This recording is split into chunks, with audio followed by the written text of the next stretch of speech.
So, okay, here's where I'm at with the Bills draft class.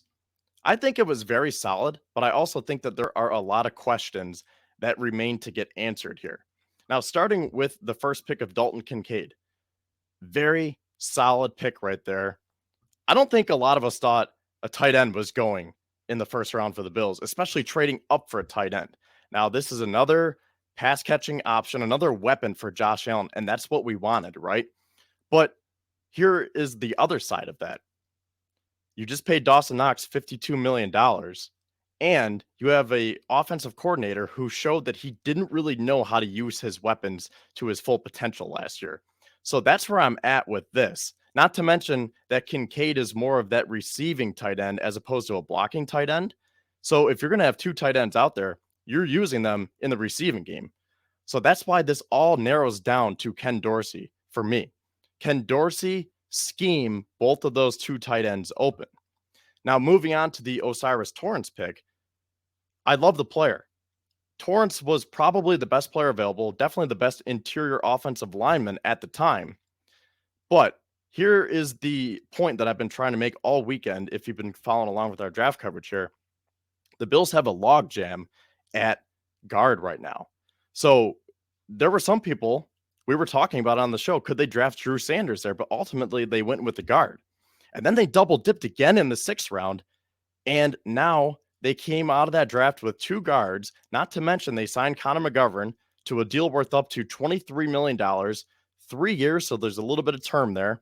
They already had Ryan Bates. They re-signed Ike Butker. They signed David Edwards, who started on a Super Bowl winning team in Los Angeles.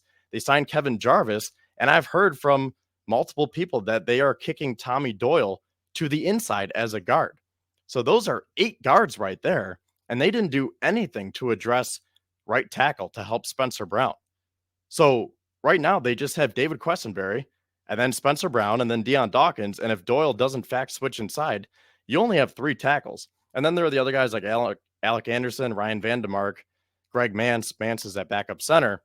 But the point is they really didn't do anything to address right tackle. And then they also didn't address defensive tackle. And that was a position that I really thought that they were going to go after, especially when Bean said, if you want to poke around and look at a position that we could target, not necessarily target, but one that we would want to keep our eyes on, it would be defensive tackle because we don't have any under contract past this season.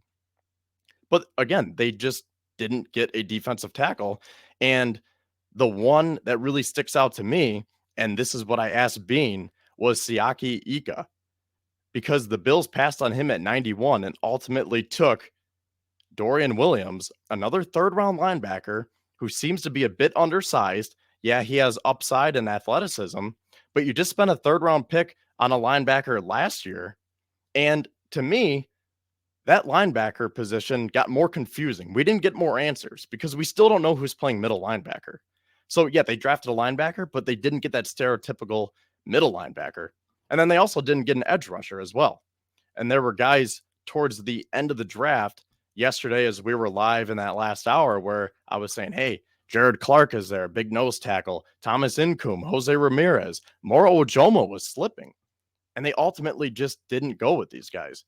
So do I think that it was a solid draft? Yes. Did they improve? Yes. But again, I think there are still some questions that remain to get answered here.